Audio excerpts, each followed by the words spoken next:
Welcome to the lecture. आज हम लोग कुछ यूनिक चीज़ें डिस्कस करने वाले हैं। एक्चुअली मेरे रीसेंट एक्सपीरियंसेस से मैंने देखा हुआ है कि स्टूडेंट्स को केमिस्ट्री या कोई भी टॉपिक समझ में पूरा आता है, बट प्रॉब्लम उनको आता है आगे उस चीज़ को स्टडी करने में या प्रोसेस करने में। तो उसी टॉपिक को लेकर आज मैं एक छोटा सा वीडियो बना रहा हूँ जिसमें मैं आपको सिखाऊंगा कि how can you study the topic of chemistry once it is completely taught. ठीक है, ये एक मेजर क्वेश्चन होता है मैक्सिमम स्टूडेंट्स में कि सर हमको समझ में सब आ गया, आपने जो भी पढ़ाया everything is intact in my brain, but I don't know how to study. उसको अप्रोच कैसे करूँ? एग्जाम में जब क्वेश्चन आते तब आता नहीं है मुझे सॉल्व करना, I don't know how to approach. Okay, तो उसके लिए कुछ टैक्स बताऊंगा, कुछ कुछ तरीका बताऊंगा। ओके, सो दो मेन क्वेश्चंस को हम आज एड्रेस करने वाले हैं। एक क्वेश्चन है how to prepare chemistry chapters once it is completely taught. Another how should be my approach towards question and answers preparation. तो क्वेश्चन आंसर्स का प्रिपरेशन भी किस तरीके से करना है, किस अप्रोच से करना है, वो तो एक एक करके डिस्कस करते हैं। मैंने कुछ मेजर पॉइंट यहाँ लिखे हैं, बट हम उसको एक एक करके डिस्कस करेंगे। ठीक है, तो सबसे पहला क्या है question, that how to prepare chemistry chapters once taught. ये मैंने अभी भी बोला आपको कि ये one of the major question है कि एक बार पूरा पढ़ा दे तो पढ़ते कैसे आगे।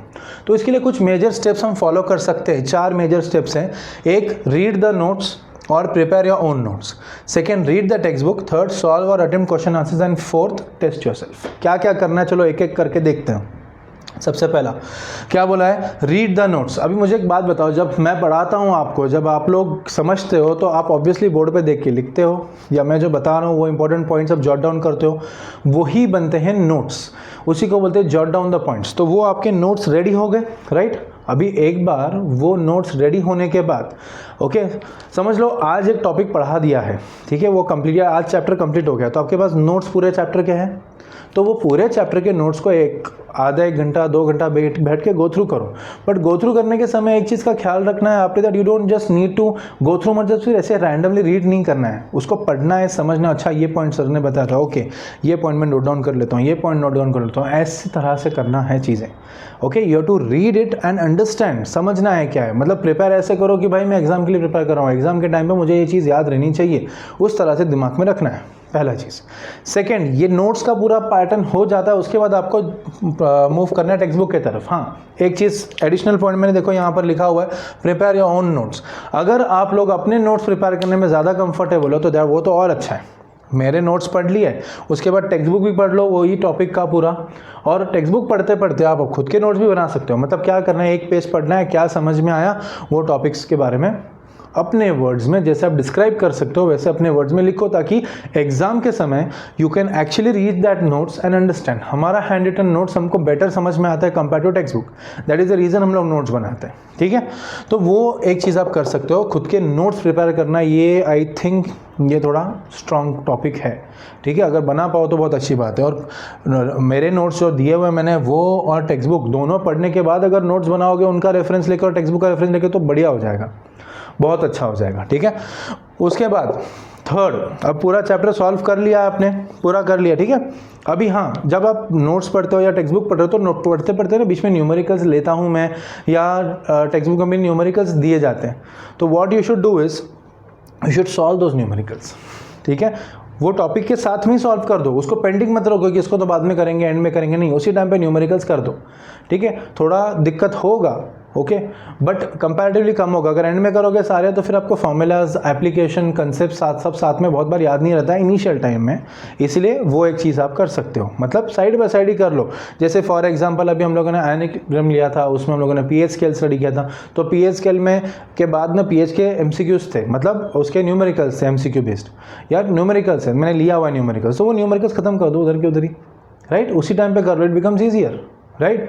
और लेक्चर्स तो है ही, मेरे लेक्चर्स तो कभी भी रिवाइंड करके देख सकते हो कि ये टॉपिक मैंने पढ़ाया था, वो टॉपिक पढ़ाया था, अच्छा ये देख लें वापस, वो ठीक है। देखो, लेक्चर्स को कभी भी रिवीजन के लिए या आउटलाइन के लिए यूज़ करो, उससे ज़्यादा कुछ यूज़ नहीं करने का। ऐसा नहीं कि हर बार लेक्चर देख के एग्जाम के लिए जाओ, हर बार लेक्चर देख के एग्जाम के लिए जाओगे तो आपका दिमाग उतने टाइम के लिए उस चीज़ को होल्ड करेगा, फिर भूल जाएगा, तो भूलना नहीं चाहिए ना, you have to keep it in your brain, है ना। तो वो एक आप कर सकते हो। रीड द टेक्स्ट बुक हो गया, सॉल्व अटेम्प्ट क्वेश्चन आंसर्स, अभी ये हो गया।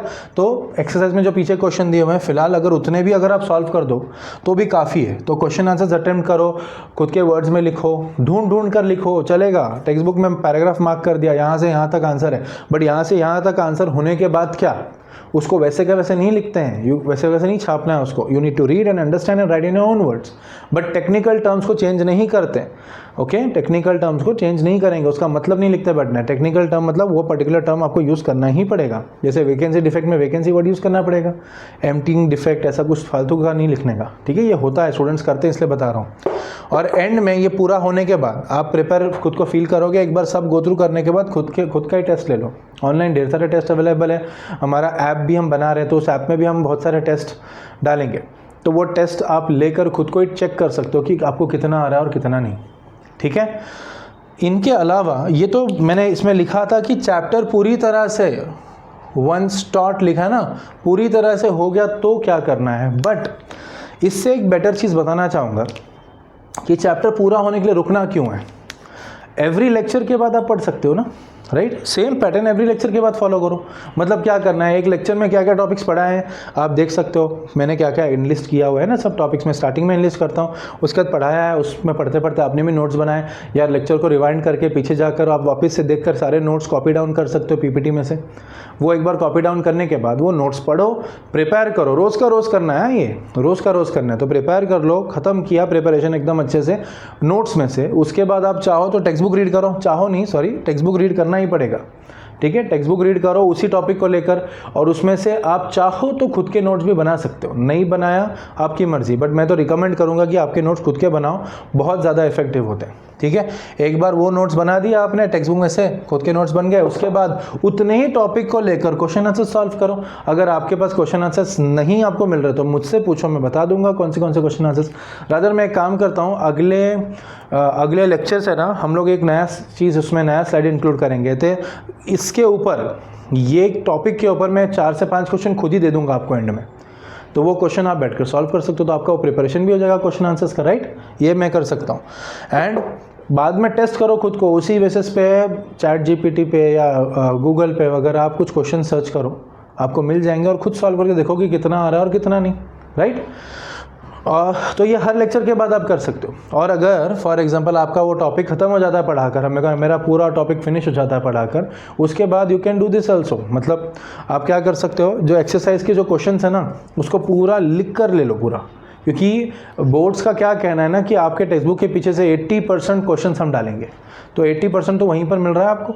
थोड़ा सा वेरिएशन जो क्वेश्चन में आता है वो बाकी के 20% में आता है, उसके लिए भी ज़्यादा दिक्कत नहीं होती है, वो भी कवर हो जाता है अच्छे से, ठीक है। सो माय पॉइंट इज़ कि ये ना आप पर लेक्चर भी कर सकते हो और चैप्टर खत्म होने के बाद भी कर सकते हो। अगर हर लेक्चर के लिए करोगे तो हार्डली आधे से 1 घंटा लगेगा इस सब्जेक्ट के लिए, ठीक है। बट अगर डायरेक्टली चैप्टर की बात करोगे तो 2 से 3 दिन एक चैप्टर के लिए निकल जाते हैं। इसलिए आप हर एक लेक्चर के बाद कंफर्म करो ये पूरा प्रिपरेशन आपका 1-1 घंटा ही लगेगा, बट एंड में जब पूरे चैप्टर का रिवीजन करोगे तो हार्डली कुछ टाइम लगेगा, 3 से 4 घंटे में पूरा चैप्टर प्रिपेयर हो जाएगा आपका, ठीक है। तो ये एक इंपॉर्टेंट चीज़ प्लीज़ नोटिस करो, नोट डाउन करो, और ये करते रहो, प्रिपरेशन करो। सिर्फ समझ में आना इनफ नहीं होता आप लोगों के लिए। अगर आपको लगता है कि मुझे समझ में आ गया इनफ है, no, you need to prepare it. अच्छे से बैठ के प्रिपेयर करना पड़ेगा, बिना उसके नहीं होगा काम आपका, ठीक है। Try and understand, preparation must है, सिर्फ मेरा बताना काफ़ी नहीं है, आपका प्रिपेयर करना भी उतना ही इंपॉर्टेंट है। बिकॉज मैं जब पढ़ाता हूँ तो मैं तो आपको कुछ कुछ चीज़ें बता रहा हूँ, कुछ क्या सारी बता रहा हूँ, बट उसके बाद it's necessary for you to prepare it. Prepare का मतलब क्या होता है ना, उसको खुद के दिमाग में सेट कर लेना है, बाय हार्ट नहीं करना है, बट खुद के दिमाग में सेट तो करना पड़ेगा ना, तो वो इंपॉर्टेंट है, ओके। ऑलराइट, चलो नेक्स्ट क्वेश्चन पे आते हैं। How should be my approach towards question and answer preparation. Approach का मतलब क्या होता है ना कि मैं प्रिपरेशन कर तो रहा हूँ, बट वो प्रिपरेशन करने के टाइम पर मतलब क्या बेसिक मेरा तरीका होना चाहिए प्रिपेयर करने का, ठीक है। तो क्वेश्चन आंसर्स में 3 मेजर टाइप के क्वेश्चन आंसर्स आप लोगों को होते हैं। कौन से होते हैं? थ्योरी होता है, एमसीक्यू होता है और न्यूमेरिकल्स। इन्हीं तीनों में आपका पूरा पेपर भी डिवाइडेड होता है और आपके एक्सरसाइज के क्वेश्चन भी डिवाइड होते हैं, तो मेरा कहना ये है कि सबसे पहले शुरुआत करो थियरी से। जब आपने नोट्स बना लिए, नोट्स पढ़ लिए, टेक्स्ट बुक पढ़ लिया, क्वेश्चन आंसर्स कुछ अटेम्प्ट कर लिया, या आप एक काम करो, इसी के अटेम्प्टिंग में ये पैटर्न जो बता रहा हूँ वो फॉलो करो। तो सबसे पहले go for theory questions. MCQ fast हो जाता है, आई अंडरस्टैंड, बट एमसीक्यू के लिए थोड़ा डिटेल नॉलेज लगता है, बिकॉज एमसीक्यू का पैटर्न क्या होता है ना, करेक्ट मिला तो पूरा 1 मार्क मिल जाता है, ठीक है, बट रॉन्ग मिला तो 0 मिलता है। इट्स नॉट लाइक थियरी की आधा अगर मार्क्स मिल जाएगा, ऐसा कभी भी नहीं होता है, ठीक है। इसीलिए मैं कह रहा हूँ कि पहले थियरी स्टडी करो। थियरी स्टडी करो इन द सेंस जो क्वेश्चन अटेम्प्ट कर रहे हो उस अटेम्प्टिंग में पहले थियरी क्वेश्चन करो। थियरी क्वेश्चंस करने से क्या फ़ायदा होता है, थियरी क्वेश्चंस अगर करते हो तो उसमें कंसेप्ट जो आपने डेवलप किया वो कंसेप्ट आप लिख पाते हो, ठीक है। और थियरी क्वेश्चंस लिखते टाइम पर एक चीज़ ध्यान में रखो, डिस्क्राइब इसको इस तरह से करो कि आप किसी को एक्सप्लेन कर रहे हो। इसमें ये नहीं समझना है कि यार टीचर ही पढ़ेगा, टीचर को सब आता ही है। बराबर है, टीचर को सब आता है, फिर भी टीचर चेक करना चाहता है कि आपको कितना आता है, इसलिए हम लोग टेस्ट लेते हैं, इसलिए हम लोग पेपर लेते हैं। तो मेरा पॉइंट कहने का इतना ही है कि जितना हो सके उतना आप डिस्क्रिप्टिव वे में लिखो, अपने थॉट्स को, अपने आइडियाज़ को एक्सप्रेस करना सीखो। आता है बट एक्सप्रेस करना नहीं आएगा तो कोई सेंस नहीं बनता। उसका मतलब ये है ही नहीं कि आपको आ रहा है ना, आप बता ही नहीं पा रहे हो तो कहाँ से आ रहा है, और आ रहा है बता नहीं पा रहे हो तो सीखो बताना, ठीक है। अपने माइंड में ऐसे तरीके से बोलना है उसको that okay I am explaining somebody, so when I explain my friend a particular concept, how will I say it in the same word you should say it, ठीक है। तो थियरी में वो चीज़ें कवर हो जाती है, और डिस्क्राइब करो उसको, और हमेशा आंसर पॉइंट वाइज लिखो। Every time make sure answer point wise. और क्वेश्चन जब आता है थियरी का तो क्वेश्चन को 2 बार पढ़ो, समझने की तो कोशिश करो पूछा क्या है। मतलब कुछ भी पूछ लिया और पूरा लिख दोगे ऐसा तो नहीं ना। अगर पूछा है स्टोइशियोमेट्रिक डिफेक्ट के बारे में तो सिर्फ स्टोइशियोमेट्रिक के जो 4 डिफेक्ट्स है, जिसमें वैकेंसी डिफेक्ट था, इंटरस्टिशियल सेल्फ इंटरस्टिशियल डिफेक्ट था, फिर आपका शॉर्टकेज डिफेक्ट, फ्रैंकल्स डिफेक्ट, ये 4 ही तो लिखोगे। उसमें मैंने देखा स्टूडेंट्स इम्प्योरिटी डिफेक्ट भी लिख लेते, ये नॉन स्टोइशियोमेट्रिक डिफेक्ट भी लिख लेते। आई डोंट अंडरस्टैंड क्यों करते हैं। जितना पूछा है उतना ही लिखो, ऐसा नहीं तुम ज़्यादा लिखोगे तो ज़्यादा मार्क्स मिलेंगे, नहीं। जो टू द पॉइंट कंटेंट रहेगा उसके ही मार्क्स मिलेंगे और किसी के मार्क्स नहीं मिलने वाले, ठीक है। तो थियरी सबसे पहले करो, थियरी से और आप कंसेप्ट को डिलीवर करना सीखोगे, लिखना सीखते हो तो डिलीवर कर लिया, समझ में आ गया और कंसेप्ट क्लियर होते जाते हैं, ठीक है। उसके बाद go for MCQ and numericals. MCQs में कुछ थियरी होता है, कुछ न्यूमेरिकल्स होता है, 60% न्यूमेरिकल्स एंड 40% थियरी होता है। तो एमसीक्यूज थियरी अच्छे से कर लिया तो एमसीक्यूज अच्छे से होना ही है, बिकॉज अगर आपको कंसेप्ट अच्छे से आ रहा है तो हो जाएगा। बट एक चीज़ का ध्यान रखना है आपको इसमें भी, एमसीक्यूज में, एमसीक्यूज के लिए मोस्ट इंपॉर्टेंट चीज़ होती है रीडिंग।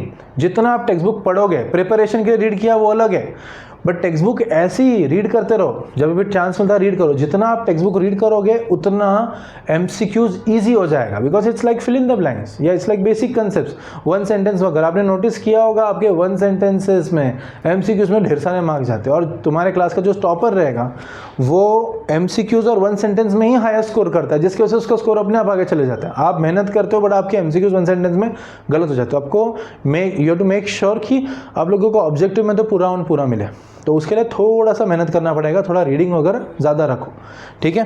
रही बात न्यूमेरिकल्स की, तो न्यूमेरिकल्स के लिए भी वही पैटर्न आपको फॉलो करना है। क्या पैटर्न फॉलो करना है?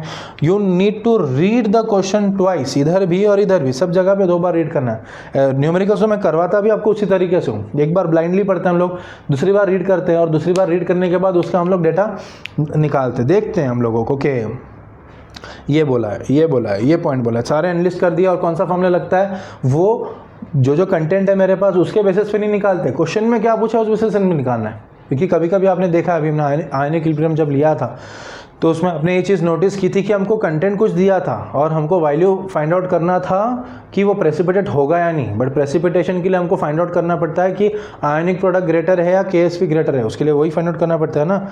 बट कहीं ना कहीं हम लोगों को गिवन डेटा से सोल्युबिलिटी निकालना पड़ा, सोल्युबिलिटी से जो आपका केएसपी है, ओके, सोल्युबिलिटी प्रोडक्ट, वो फाइंड आउट करना पड़ा, उसके बाद आईपी के साथ कंपेयर किया। समझ में आ रहा है? तो इसका मतलब घूम फिर के, मैंने एक एग्जाम्पल दिया, ऐसे घूम फिर के हमको वैल्यूज निकालने पड़ते हैं। तो इसीलिए क्वेश्चन का मतलब समझो।